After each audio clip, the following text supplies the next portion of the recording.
सो बच्चों हम लोग लास्ट लेक्चर में डिस्कस कर रहे थे इंडक्टेंस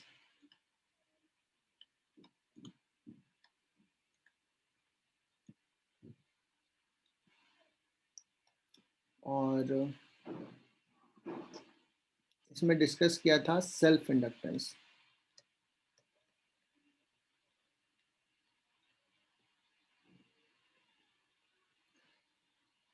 कोई भी बच्चों कॉइल है, उसमें करंट है, सो खुद के करंट के कारण उस कॉइल के थ्रू फ्लक्स अटैच्ड होगा, एसोसिएटेड होगा। There will be flux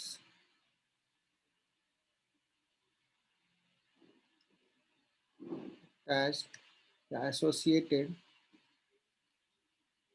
to the coil due to current in the coil only।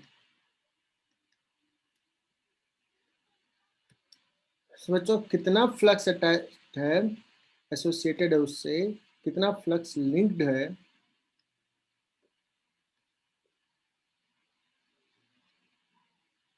Linked लिखा हूं, वो जो होगा करंट के प्रोपोर्शनल होगा।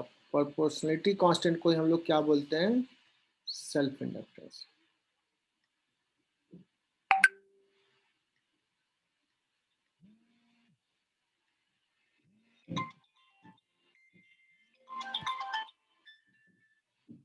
और ये सेल्फ इंडक्टेंस एल जो है किस पे डिपेंड करता है? ज्योमेट्री पे।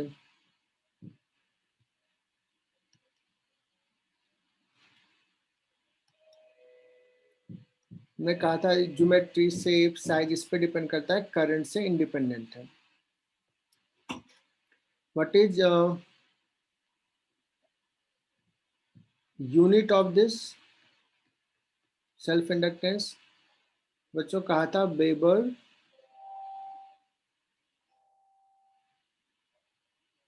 बी, या ना वेबर में एक ही बी आता है ना? हाँ सर। वेबर पर एम्पियर, है ना? और इसी का एसआई यूनिट क्या डालते हैं बच्चों, पता है?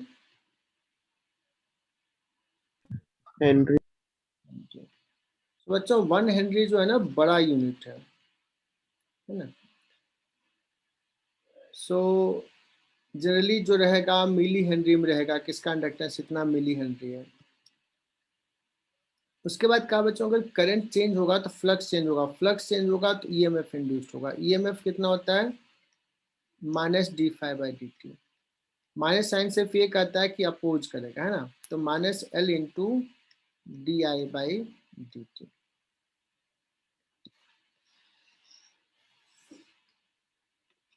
ठीक है, तो एक सवाल ले लेते हैं। From A coil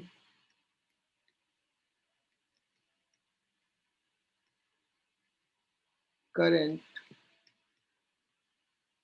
changes from 1 milliampere to 11 milliampere in 5 seconds uniformly. If induced EMF across the coil is 2 volt,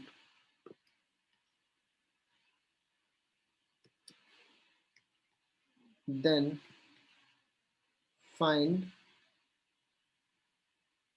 L of the coil।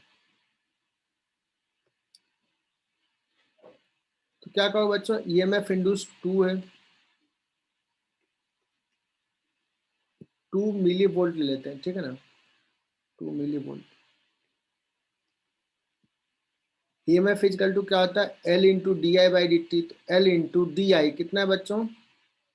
10 milliampere. Change हुआ, divide by 5 second, this implies L is equal to क्या हो जाएगा 1 Henry, M आई right?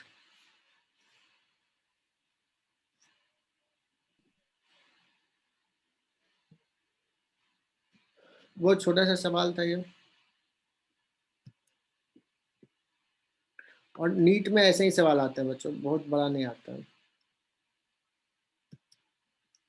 हमने बच्चों निकाला था self inductance of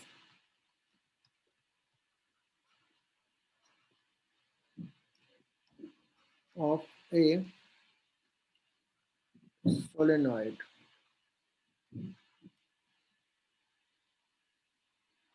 solenoid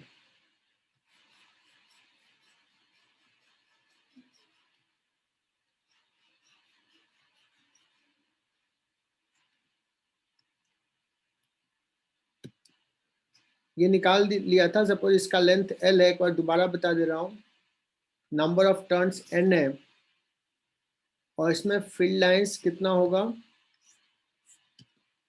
mu naught N आई। मुझे निकालना है बच्चों फ्लक्स फाई,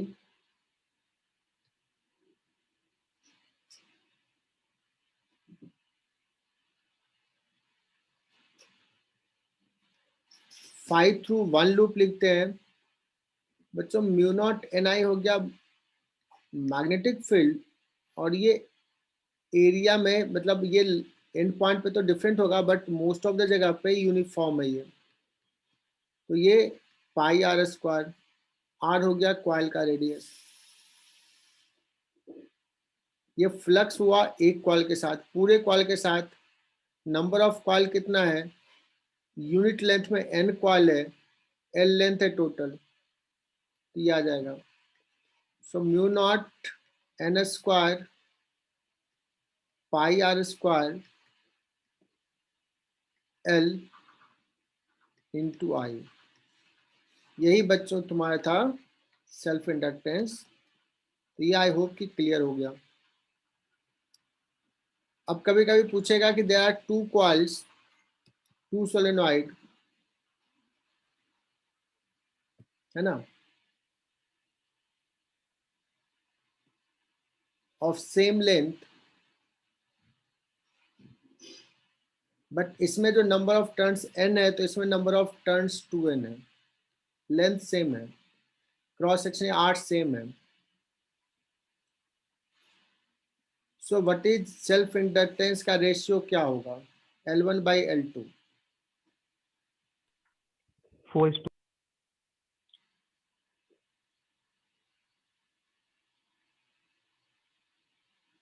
तो बच्चों बहुत ही सिंपल से देखो, n स्क्वायर के प्रोपोर्शनल है, तो ये हो जाएगा 4।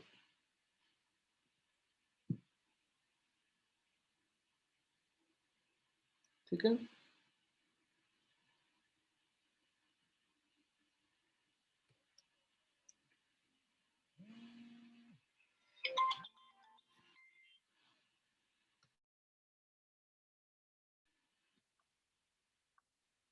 चलो बच्चों आगे बढ़ते हैं।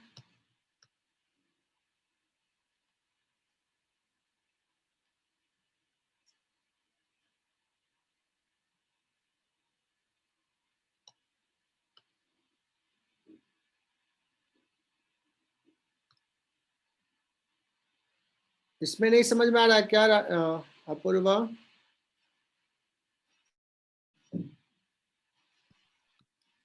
सर बोर्ड पे बेटर होता है। अच्छा यार, अभी तो बोर्ड पे मैं पढ़ाने खाता हूँ, मैं थक जाता हूँ आजकल बहुत ज़्यादा। 2 क्लास सवेरे से ले लिया हूँ, पहला क्लास रहता तो ले लेता, अभी बैठ के आराम आराम से ले रहा हूँ। ठीक है चलो, नेक्स्ट क्लास से बोर्ड पे पढ़ाऊंगा, है ना।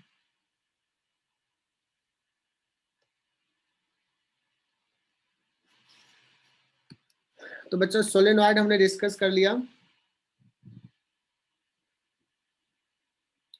अब आ जाते हैं म्यूचुअल इंडक्टेंस।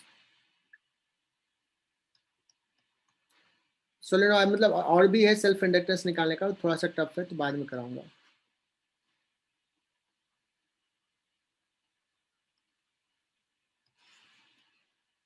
तो म्यूचुअल इंडक्टेंस में क्या होगा, एक कॉइल है, इसमें करंट सपोज I1 है और एक दूसरा कॉइल भी है,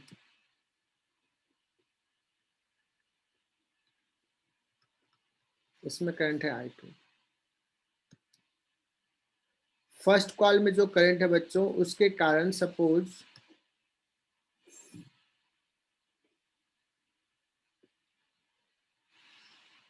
जो फील्ड लाइंस है वो अटैच्ड है, लिंक्ड है सेकेंड कॉइल से। तो there is a flux attached linked to the coil 2 due to current in coil 1, phi 21। इसको क्या बोलेंगे, फ्लक्स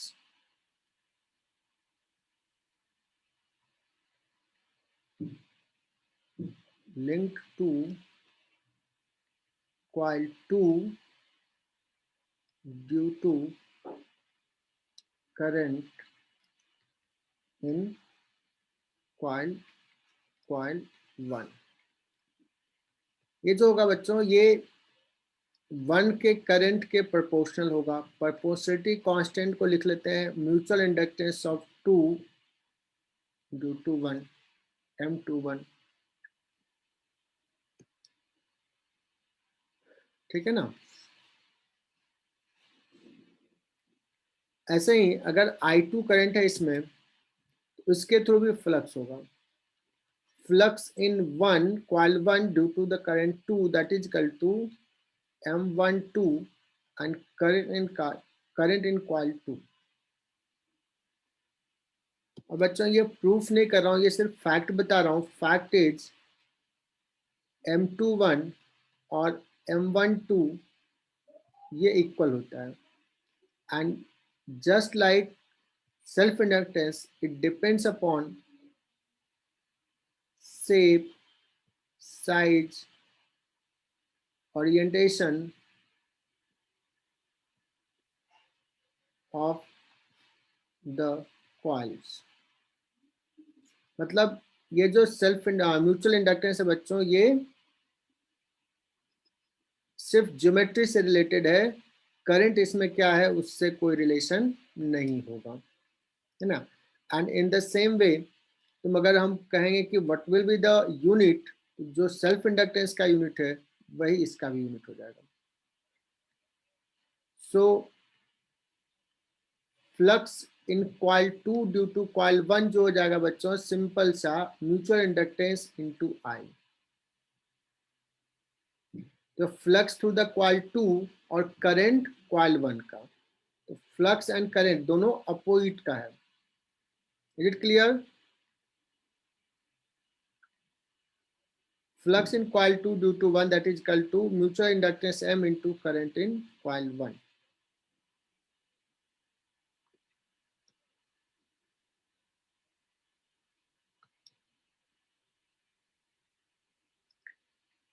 अब सवाल आता है बच्चों, there is a 2 coil, suppose एक का रेडियस है R और एक दूसरा कॉइल है जिसका रेडियस है स्मॉल r, लेकिन स्मॉल r बहुत छोटा है।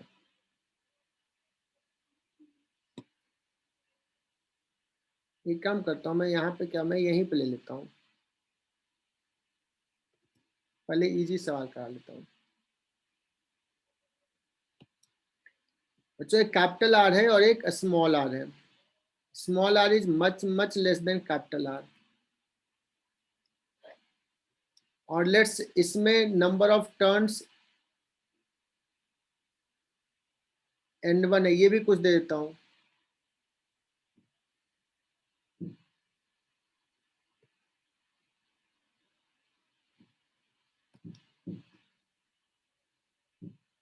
एक काम करता है, अच्छा से ड्रॉ कर देता हूँ डायग्राम।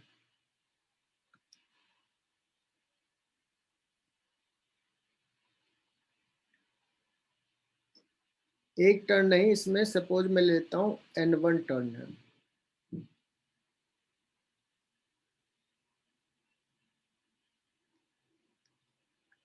और एक छोटा सा कॉइल है जो इसके सेंटर पे ही रखा हुआ है।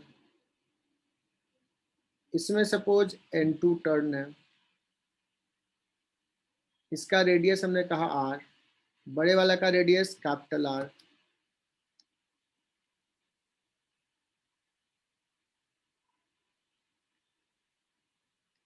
both are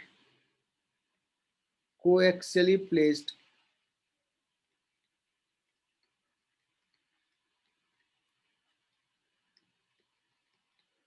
find mutual inductance of the two coil.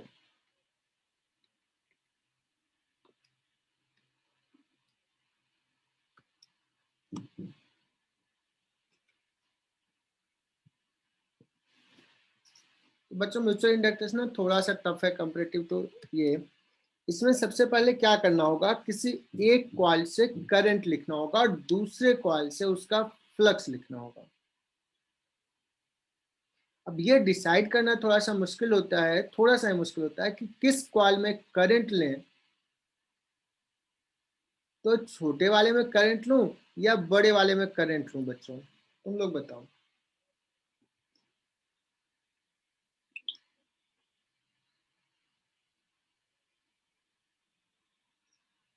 So that कि दूसरे से हम फ्लक्स लिख पाए।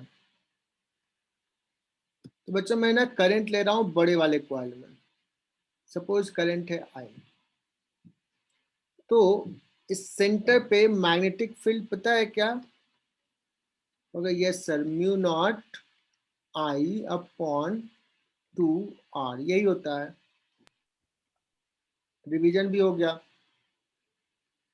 चैतन्य सही लिखा, लेकिन इसमें N1 टर्न है तो N1 एक यस सर। अब बच्चों ये होता है एग्जैक्टली सेंटर पे, लेकिन ऑफ सेंटर जाएंगे तो फ्लक्स अलग हो, सॉरी फील्ड अलग हो जाएगा।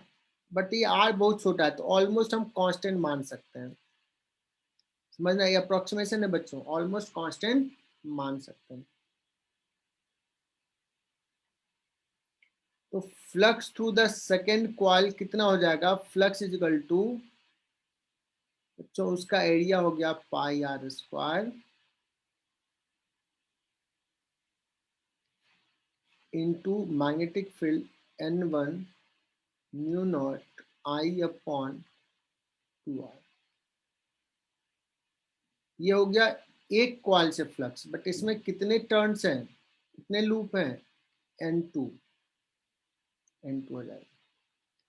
फ्लक्स हो गया बच्चों N1 N2 mu naught pi R square upon 2R into I। So what is the mutual inductance? दोनों के नंबर ऑफ टर्न्स पे, cross section of the first coil. बच्चों ये आई बात समझ में?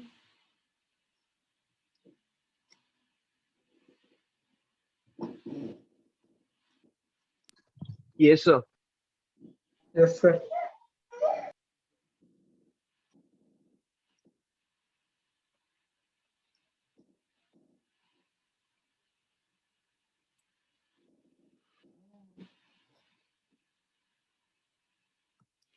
अच्छा बच्चों, अगर मैं यहाँ पे बात करूं कि एक कॉइल जो था और दूसरा कॉइल कोएक्सियल था, मतलब एक्सिस दोनों का सेम था, तो एरिया वेक्टर सेम है। बट यहाँ पे मैं क्या करता हूँ, इसका कॉइल थोड़ा सा टिल्ट कर देता हूँ सो दैट कि इसका एक्सिस छोटे वाले कॉइल का और बड़े वाले कॉइल के बीच में एंगल है थीटा। सो इस केस में कितना फ्लक्स हो जाएगा? B cos theta. हाँ बच्चों, यहाँ पे क्या करेंगे, जब फ्लक्स लिखेंगे बच्चों तो बी और ये area into cos theta, B dot A होता है, कॉस थीटा आ जाएगा। इन दैट केस ये सारा एक्सप्रेशन यही रहेगा, बट इसमें कॉस थीटा भी ऐड हो जाएगा। यहाँ तक बात क्लियरली समझ में आ गई? तो इसको अगर यस सर। थीटा चेंज कर दिया तो ये चेंज हो जाएगा म्यूचुअल इंडक्टेंस। बढ़ जाएगा या घट जाएगा? म्यूचुअल इंडक्टेंस कम हो जाएगा बच्चों, cos थीटा मल्टीप्लाई हो रहा है, और दोनों का प्लेन अगर 90 डिग्री पे कर दिया तो क्या हो जाएगा? 0. जीरो हो जाएगा म्यूचुअल इंडक्टेंस। 0. तो बच्चों ऐसे भी सवाल दे सकता है कि एक कॉइल ऐसा है और एक केस में ऐसा कॉइल है और करंट इसमें चेंज कर रहे हैं, इसमें ईएमएफ कुछ इंड्यूस्ड होगा, और दूसरा केस में कहेगा कि इसको 90 डिग्री पे है कॉइल, तो इसमें अगर करंट चेंज करेंगे तो इसमें ईएमएफ इंड्यूस्ड नहीं होगा, बिकॉज कुछ फ्लक्स लिंक है ही नहीं, फ्लक्स जीरो अटैच रहेगा। तो आई चेंज भी होगा तो फ्लक्स चेंज नहीं हो रहा है ही नहीं फ्लक्स। चलो बच्चों,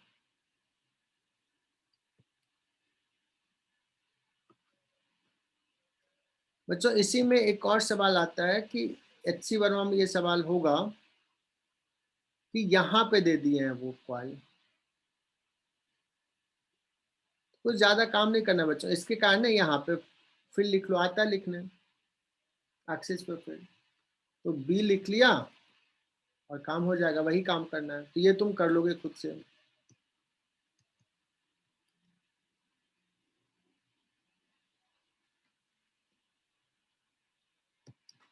चलो आगे बढ़ते हैं, ये बड़ा फेमस सवाल है। म्यूचुअल इंडक्टेंस निकालना बच्चों, दो कॉइल है, दो सोलेनॉइड है,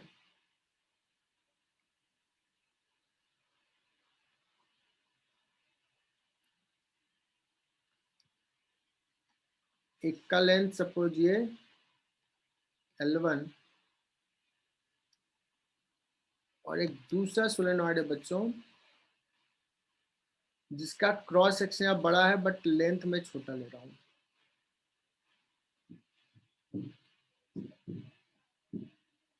number of turns N2, length L2, इसमें number of turns N1, length L1।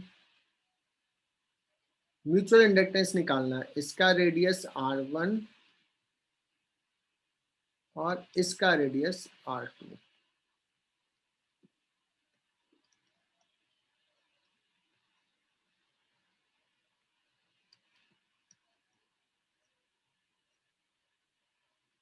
बच्चों ट्राई करो कि कैसे निकालेंगे, I am giving you 2 minutes time.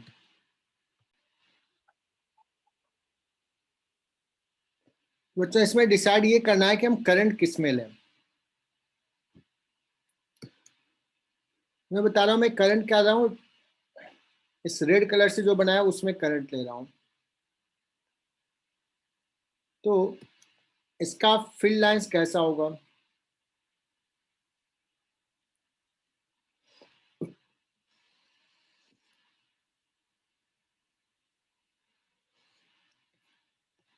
ऐसा होगा फील्ड लाइंस बच्चों।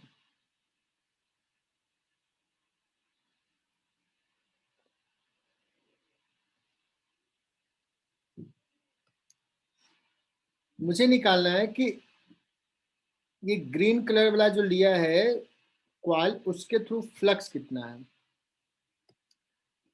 कहोगे सर इसमें अगर करंट आई है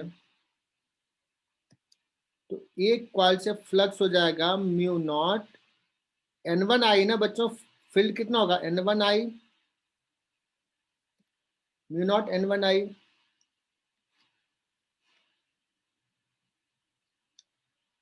इसके R2 से ले रहे हैं तो गार्गी मुझे बताना, एक क्वाइल, इसके एक क्वाइल से फ्लक्स लिख रहे हैं तो पाई इंटू R1 स्क्वायर या R2 स्क्वायर।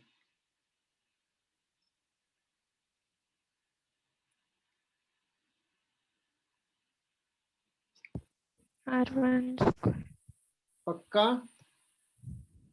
बड़े वाले से ले रहे हैं फ्लक्स,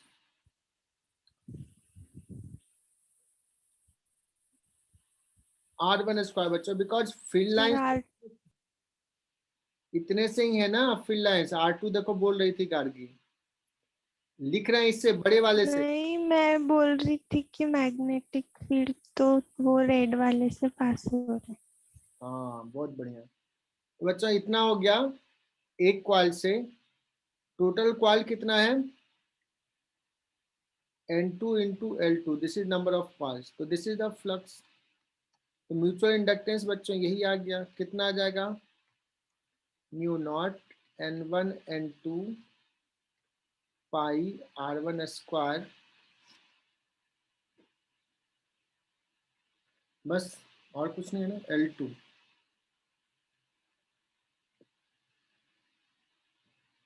ओके बच्चों, तुम कहते कि सर अगर सपोज हम फील्ड लाइंस लेते due to the green coil, तो उस केस में फ्लक्स लिखना बड़ा मुश्किल होगा बच्चों। कैसे लिख पाते फ्लक्स, जो फील्ड लाइंस इससे है, इसका जो फ्लक्स है तो रेड कॉइल से किसी से अटैच्ड है, किसी से नहीं है, that will be hard.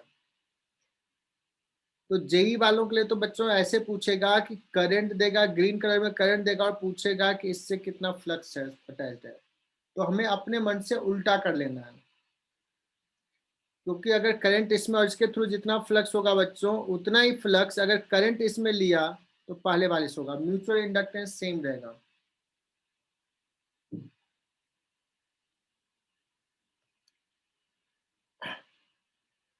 Next page पे जा रहा हूं। तो एक स्ट्रेट कॉइल है और एक स्क्वायर है। तो बच्चों कॉइल होता है तो ये क्लोज लूप होता है, तो अगर पूछा जाए कि इनफाइनाइट वायर है तो ये तो क्लोज लूप नहीं है, बट इसको समझ सकते हो बच्चों, ये इनफाइनाइट से वापस आकर के ये क्लोज लूप बना रहा है। तो एक कॉइल ये हो गया, एक कॉइल ये हो गया। पूछेगा what will be the mutual inductance of the two coil, the wire and the loop are in the same plane.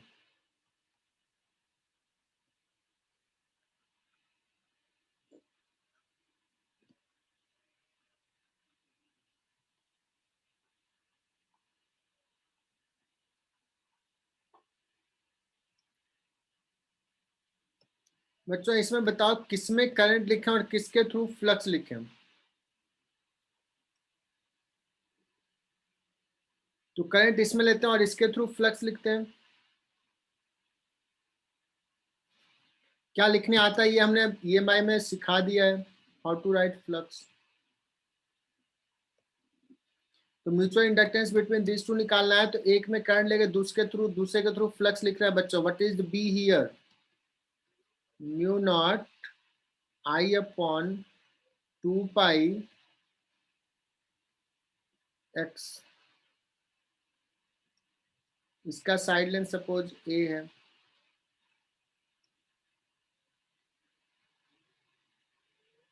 a dx हो जाएगा बच्चों। फ्लक्स अगर लिख लें तो चलो अभी सिर्फ b लिखा हूं।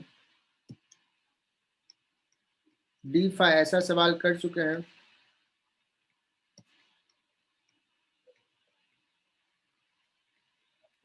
योगेश सरदार ये क्लियर।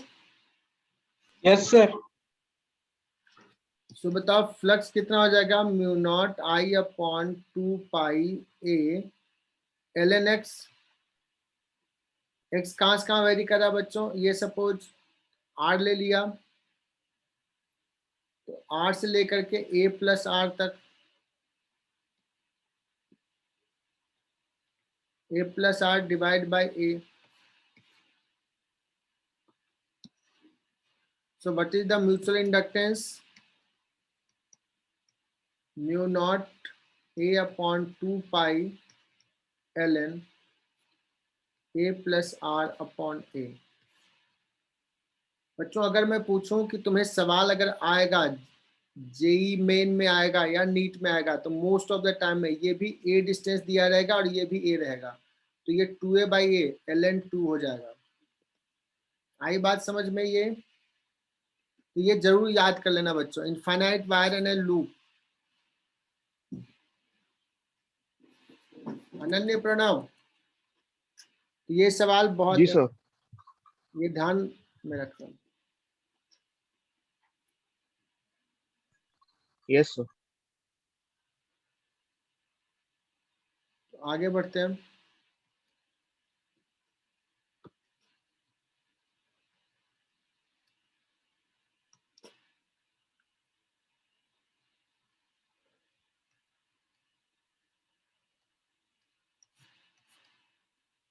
सो नेक्स्ट है LR circuit, charging growth of current in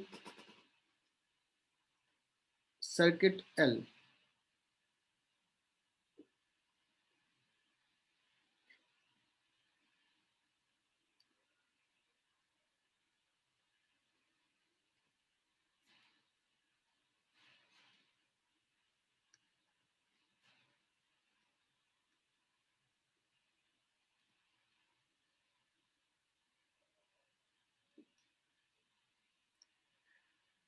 suppose t equal to 0 पे हमने स्विच को क्लोज किया, t इक्वल टू 0 पे स्विच को क्लोज किया, अभी करंट नहीं था बच्चों, इसका इंडक्टेंस L है। जैसे इसमें करंट सेट होगा तो ये कॉइल का टेंडेंसी क्या होगा, ये इंडक्टर का टेंडेंसी क्या होगा?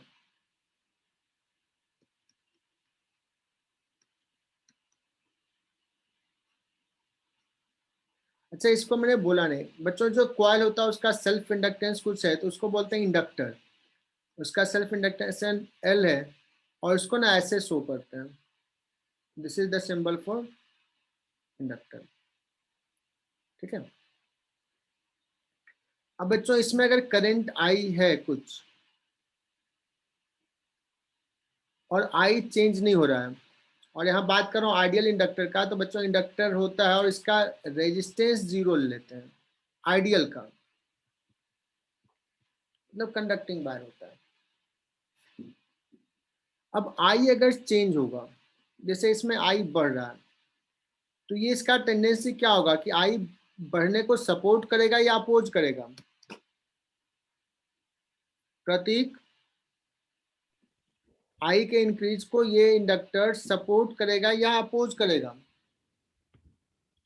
अपोज।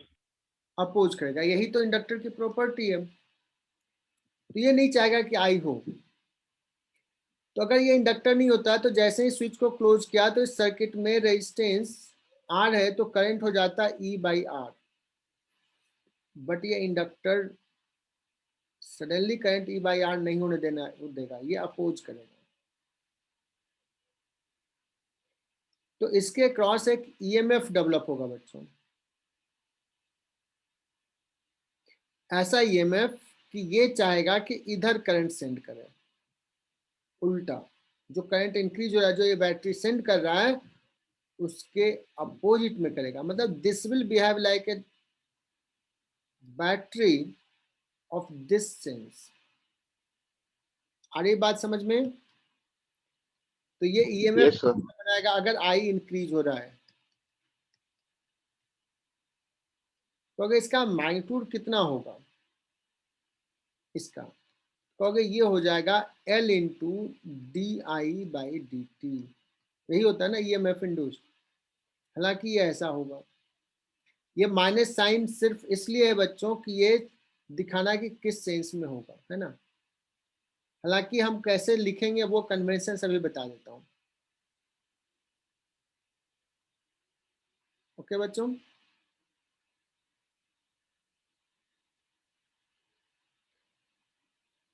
इतने का EMF डेवलप होगा। अब जैसे सपोज करंट ऐसे आई इंक्रीज हो रहा है, if we go along the direction of current across the inductor, तो EMF जो लिखते हैं बच्चों वो सिंपली लिखेंगे -L इंटू DI/dt। तो ऐसा क्यों? देखो ये अगर करंट इंक्रीज हो रहा है तो ये ऐसा बिहेव करेगा, उल्टा सेंड करने का, तो EMF का मैग्नीट्यूड होगा L into DI/dt, DI/dt positive है, इतना मैग्नीट्यूड हो जाएगा, और इधर से इधर जा रहे हैं तो पोटेंशियल घट रहा है इसलिए साइन लगा दिया पोटेंशियल डिफरेंस का माइनस। तुम कहोगे सर अगर इंडक्टर ऐसा है, एकदम ध्यान से सुनना, करंट ऐसे है बट आई डिक्रीज हो रहा है, और जब मैं ऐसे जाऊं तो पोटेंशियल ड्रॉप जो लिखता हूं, पोटेंशियल ड्रॉप नहीं सर पोटेंशियल चेंज लिखता हूं मैं, पोटेंशियल चेंज क्या लिखेंगे बच्चों, अभी भी -L इंटू DI/dt लिखूं, या plus L into d I by d t? Because minus. I जो है वो डिक्रीज कर रहा है, तो पहले से ही समझना, अगर आई डिक्रीज हो रहा है तो ये कैसा बैटरी बिहेव करेगा? ये बिहेव करेगा कि इसी डायरेक्शन में करंट हो, ये चाहेगा इसी डायरेक्शन में सपोर्ट करेगा, है ना? ऐसा होगा।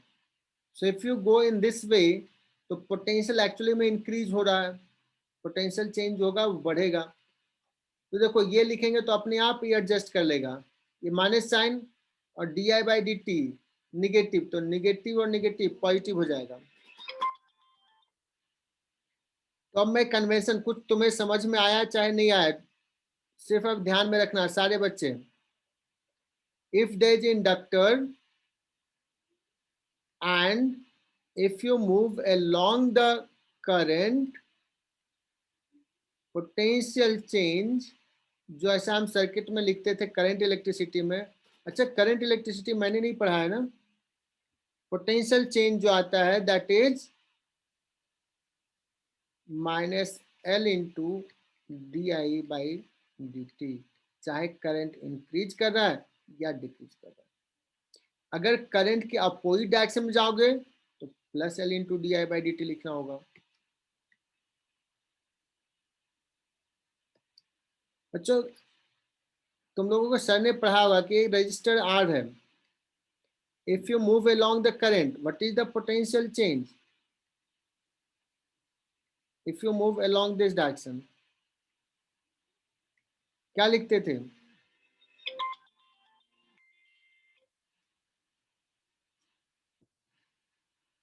पोटेंशियल चेंज क्या लिखते थे बच्चों? प्लस आई आर या माइनस आई आर? माइनस आया सर। Minus R. Minus I R, बस यही है। हेलो,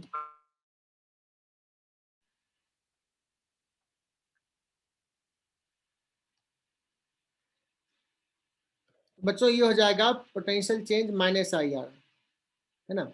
वैसे ही जब ऐसे कोई बैटरी रहता था ऐसा, तो अगर हम लोग इधर से इधर जाते थे पोटेंशियल चेंज लिखते थे माइनस ई, और इधर से इधर जब जाते थे तो पोटेंशियल चेंज लिखते थे प्लस ई। तो ये कन्वेंशन तुम्हें क्लियर है।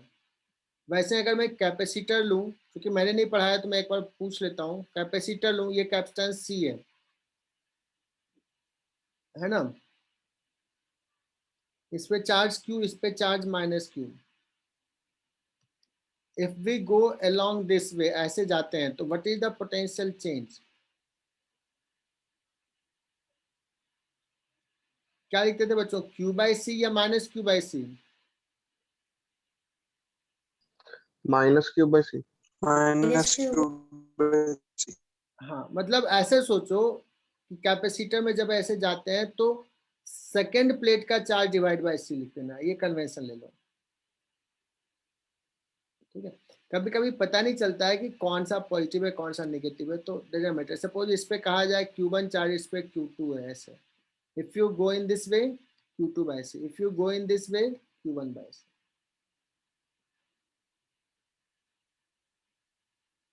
चलो, तो इंडक्टर में हम लोग क्या किए अभी बच्चों, ये नोटबुक में लिख लेना,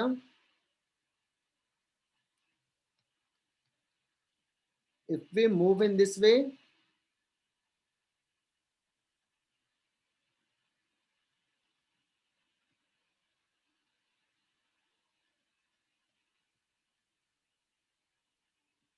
ये हमेशा लिखना है, करंट इंक्रीज करे या डिक्रीज करे।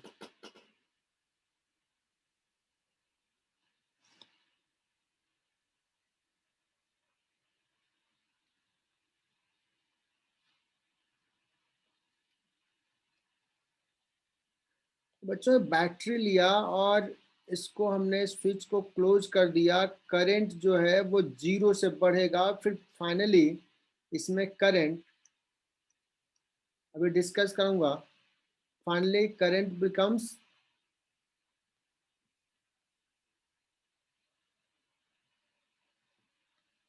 E by R. अब बच्चों ये इंडक्टर में देखो तो इस इंडक्टर में क्या है, मैग्नेटिक फील्ड होगा, है ना। इस मैग्नेटिक फील्ड में कुछ एनर्जी स्टोर्ड है। So how much energy will be stored in the inductor?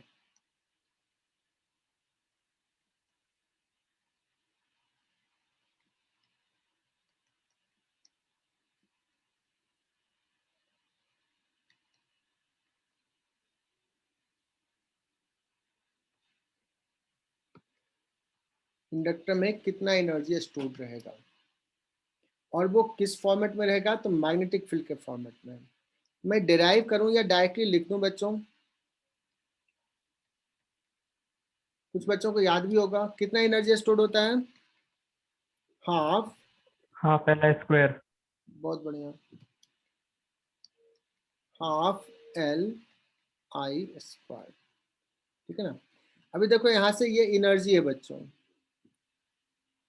तो एल का कोई अगर यूनिट पूछा जाए कि एल का यूनिट क्या है, तो हालांकि हमने बहुत तरीके से बताया, वेबर पर एम्पियर, ऐसे एक और यूनिट ऐसे बोल सकते हैं बच्चों, जूल पर एम्पियर स्क्वायर, बोल सकते हैं ऐसे। ऐसे सवाल आएगा बच्चों। तो ये कैसे आता है बता सकता हूँ बच्चों।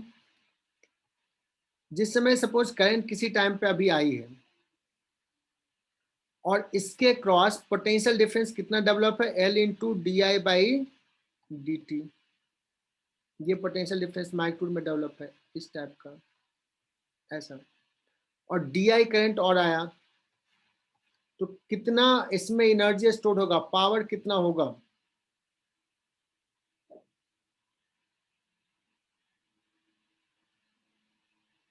तो ये हो गया ईएमएफ।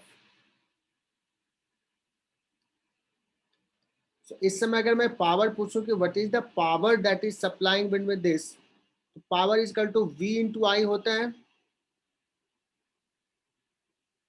तो ये हो गया v के जगह पे, ये हो गया v इंटू आई, इतना पावर इसमें स्टोर हो रहा है।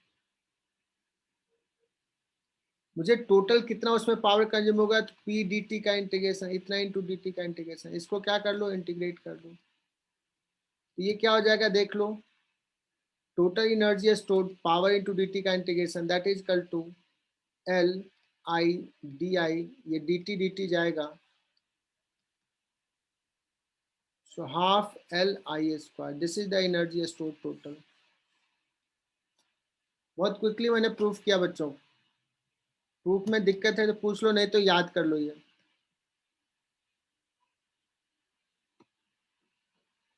तो इंडक्टर में इतना एनर्जी स्टोर्ड होता है,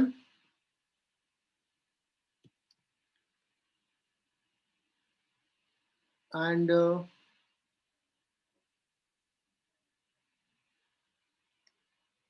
the energy stored is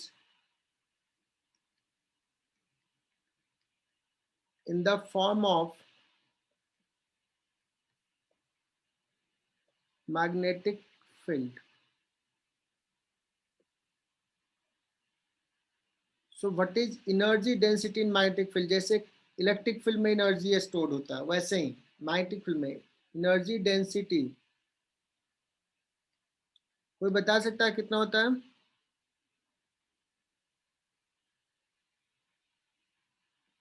electric field में बच्चों होता था energy density half epsilon not E square. यहाँ जाएगा बच्चों, ई स्क्वायर था यहाँ पे बी स्क्वायर, वहां भी टू नीचे था, यहाँ भी टू नीचे, वहां पे एप्सिलॉन नॉट, यहाँ पे क्या होता है म्यू नॉट, लेकिन ये नीचे आता है। तो ये फॉर्मूला याद कर लो, ये दो फॉर्मूला याद हो जाना चाहिए आज।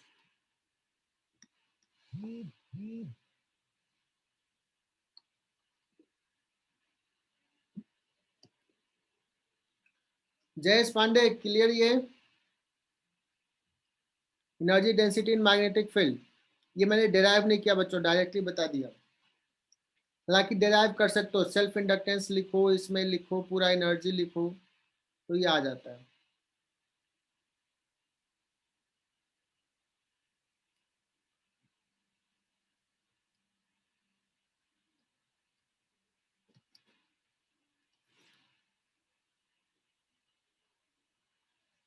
बच्चों एक इंडक्टर है जिसका inductance L is equal to 1 milli henry है, current flowing is 2 ampere, find energy stored in the inductor।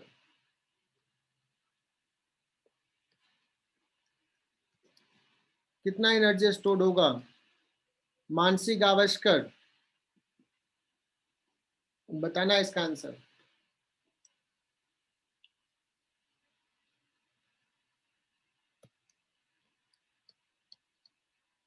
तो sir half L I square.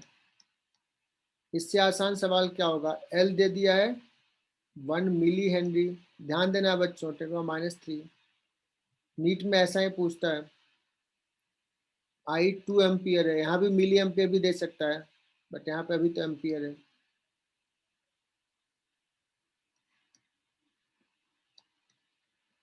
कितना हो जाएगा? 2 मिली जूल। सही लिखा? ऐसा यूनिट जूल, सब ऐसा यूनिट में फुल किया।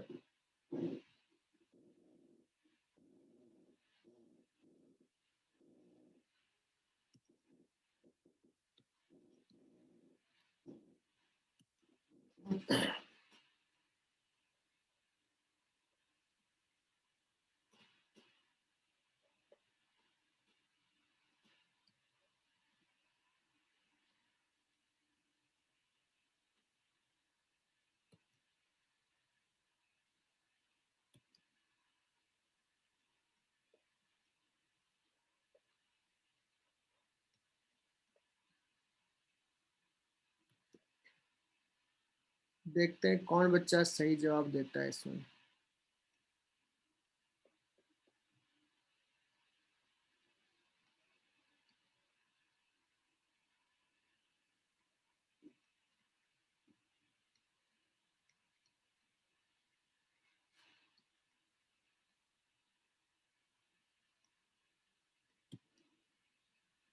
बच्चों ये आइडियल इंडक्टर्स है और स्विच क्लोज किए लॉन्ग टाइम हो गया, सब में करंट फुल है। ये बताऊंगा इनफाइनाइट टाइम पे करंट कैसे लिखते हैं। ये सिचुएशन दिया हुआ है, फर्स्ट इंडक्टर में एनर्जी स्टोर्ड है U1 और सेकेंड एनर्जी में है U2। U1 बाई U2 कौन बताएगा?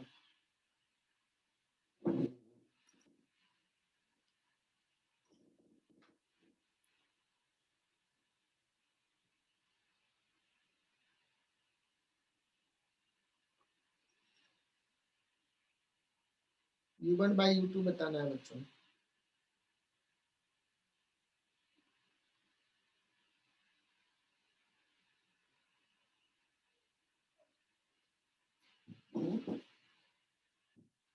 और ये सबसे आना चाहिए, बहुत छोटा सा सवाल पूछ रहा हूँ।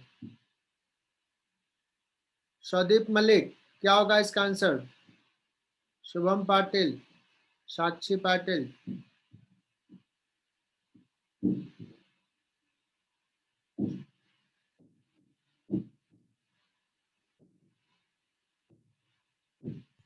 So 1/16।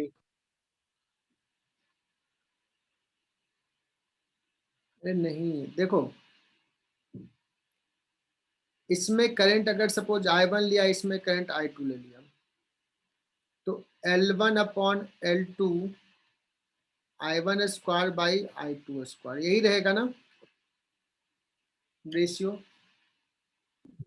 Yes sir। L1 upon L2 में तो 1/2 है,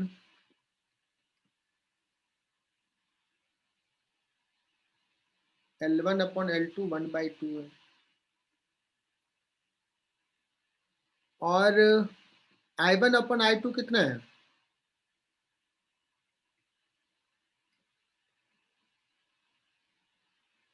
किसमें ज्यादा करंट है बच्चों, I1 में या I2 में? सॉरी R में या 2? I1। R में होगा बच्चों, I1 ज्यादा होगा, रेजिस्टेंस कम है, पैरेलल में दोनों, है ना?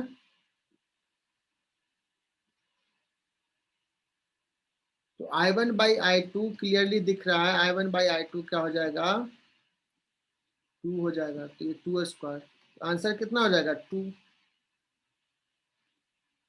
किसी ने मैसेज किया क्या? अपूर्वा ने मैसेज की थी, बहुत बढ़िया अपूर्वा।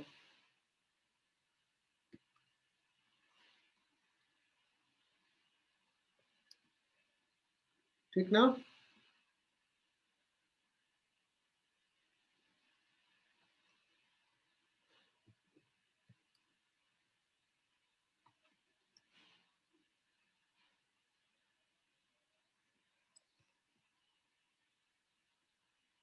बच्चों हमें पढ़ना है growth of current in LR circuit. अभी हम ध्यान से सुनना, आधे घंटे का ये स्टडी है, बहुत ही इंपॉर्टेंट है बच्चों, बहुत इंपॉर्टेंट। ये रिवीजन है। RC सर्किट तुम लोगों ने पढ़ा होगा, वैसा ही ये है LR सर्किट।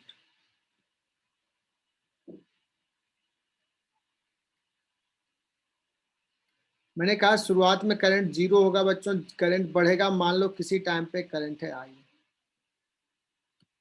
मुझे निकालना है ग्रोथ ऑफ करंट, मतलब current eight any time t।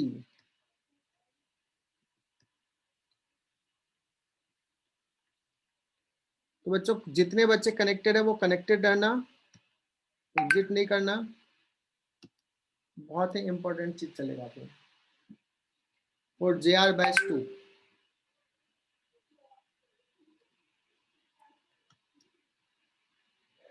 मान लो at any time t current is I,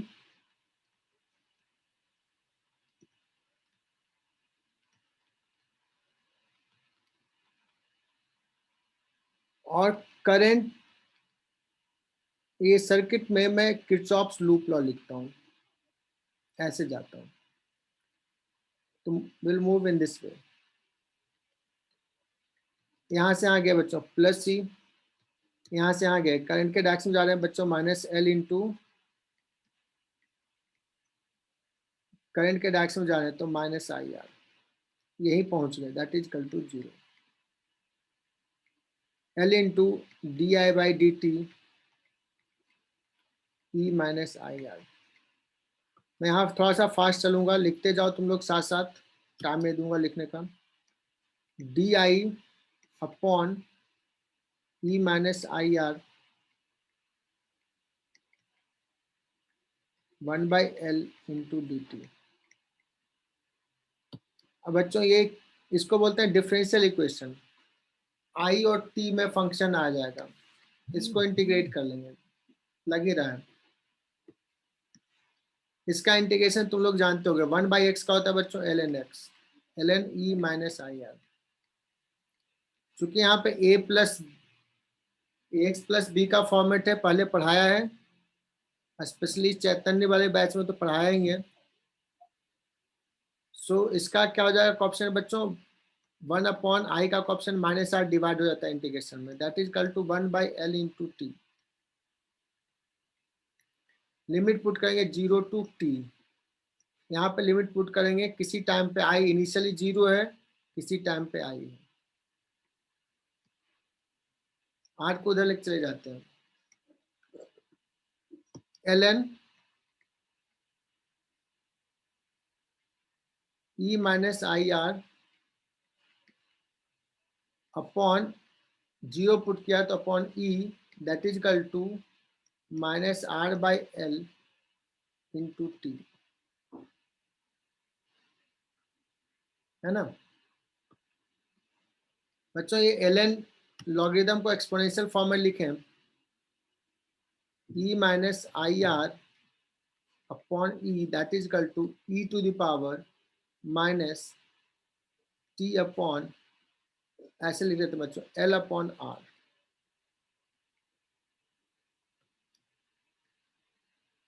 one minus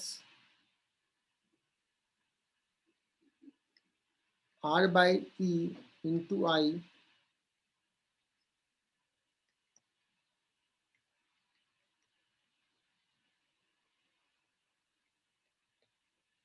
इसको अरेंज करके लिख रहा हूं, I is equal to E upon are, arrange करके लिख रहा हूँ बच्चों, बहुत सिंपल सा है, 1 minus e to R minus t whole divide by L by R. This is the format बच्चों। ये एल बाई आर को ना टाइम कांस्टेंट बोलते हैं, इसको ना टाउ लिख देते हैं। क्या है टाइम कांस्टेंट वो भी बताऊंगा। सो इन दैट केस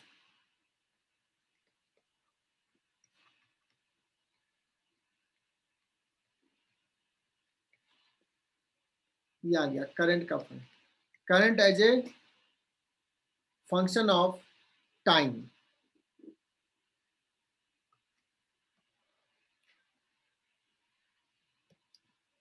अगर मैं पूछूं एट टी इजकल टू 0, बच्चों टी इजकल टू 0 पुट कर दो, ई टू पावर 0 1 होता है, आई जो हो जाएगा बच्चों 0 हो जाएगा।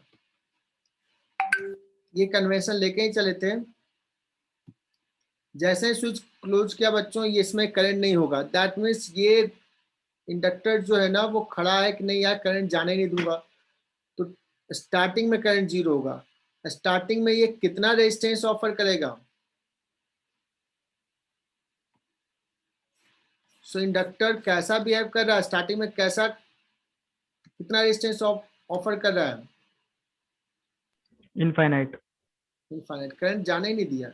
इंडक्टर ऑफर्स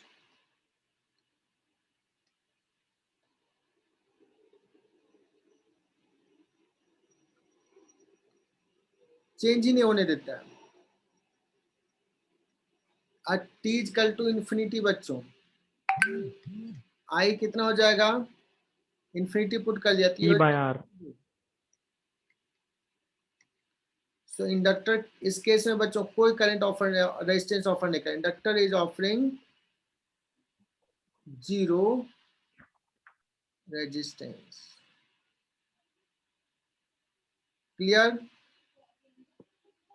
सो इसको ऐसे ही बोलते हैं कि टी इजकल टू 0 पे ये बिहेव करता है ओपन सर्किट जैसा, मतलब करंट जाने नहीं देगा, open circuit.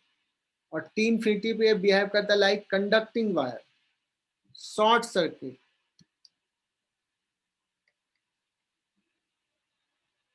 Just like conducting wire, या कर सकते हैं शॉर्ट सर्किट, 0 रेजिस्टेंस ऑफर करता है। ये बात क्लियरली समझ में आई? अब इसका ग्राफ ड्रॉ कर लेते हैं, इसमें बहुत सारी चीजें हैं।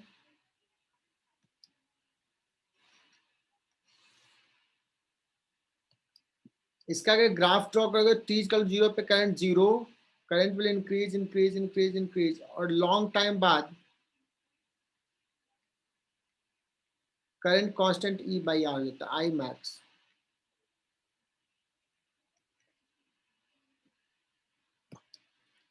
अगर पूछा जाए कि ये जो टाउ आया वन टाइम कांस्टेंट में कितना आएगा, टाउ टाइम में, तो करंट टाउ टाइम हो जाएगा E by R 1 minus e to power -1, है ना, चीज करूँ टाउ, ये हो जाएगा I max 1 minus 1 by e. 1 by e होता है बच्चों 0.37, 1 बाई ई 0.37, तो ये हो जाएगा 0.63 आई मैक्स। मतलब एक ही टाइम कांस्टेंट में 63% ऑफ मैक्सिमम करंट हो जाएगा। Can you find in two time constant कितना होगा रफली बच्चों? नीट में ये भी टू टाइम कांस्टेंट वाला भी पूछ सकता है।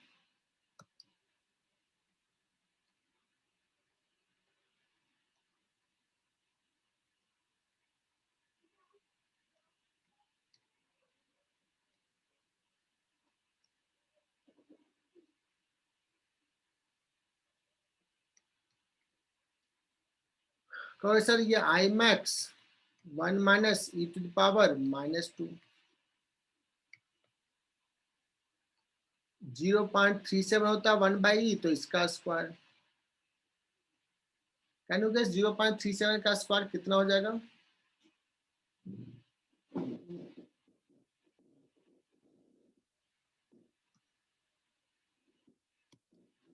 तो 0.3 को मैं 0.4 ले लेता हूँ। 0.4 का स्क्वायर कितना लिखूंगा? 0.16। उससे ये थोड़ा कम होगा।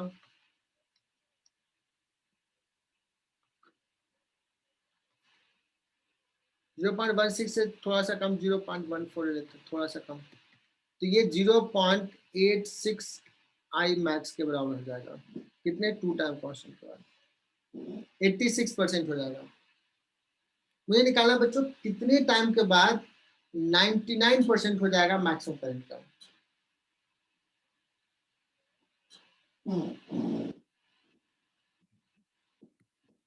बच्चों आ रहा है समझ में?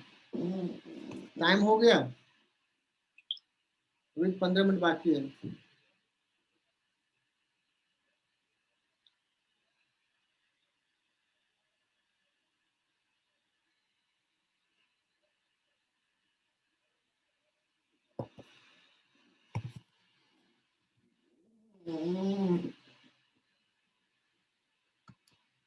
फाइंड टाइम व्हेन, अच्छा फास्ट चल रहा है क्या बच्चों? Current will become 99% of maximum current.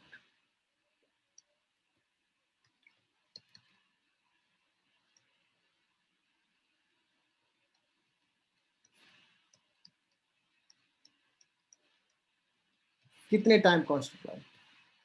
तो ये बच्चों हो जाएगा 0.99 ऑफ आई मैक्स कट जाएगा 1 minus e to minus t by tau. E to power minus t by tau को लिख सकते हैं बच्चों 1 minus 0.99, that is equal to 10 to power minus 2। दोनों तरफ लॉग ले लो ln, तो जाएगा बच्चों माइनस माइनस चला जाएगा t by tau that is equal to 2 ln 10।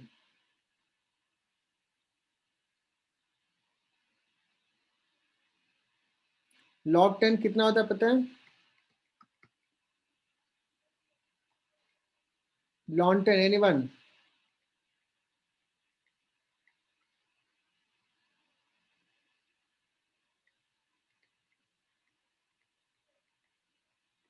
बच्चों 4.6 टाउ, 4.6 टाइम कांस्टेंट में अराउंड 99% चार्ज हो जाएगा। तो 4 से 5 कांस्टेंट में ऑलमोस्ट फुल्ली चार्ज हो जाता है बच्चों 5 टाइम कांस्टेंट में। और टाइम कांस्टेंट में बताऊंगा कि कितना होता है।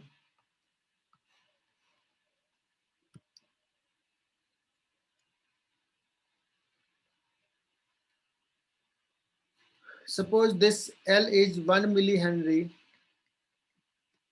R is equal to suppose 1 kilo ohm.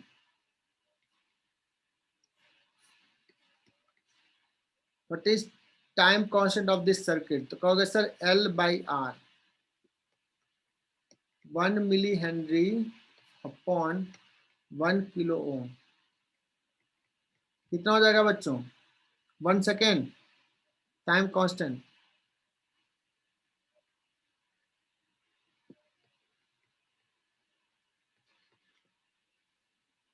1 microsecond आ गया टाइम कांस्टेंट बच्चों। माइक्रो सेकेंड मतलब अगर हम LR सर्किट लगाते हैं सर्किट में तो मैक्सिमम करंट पहुंचने में 4 से 5 टाइम कांस्टेंट, 5 माइक्रो सेकेंड में वो फुल्ली चार्ज हो जाएगा।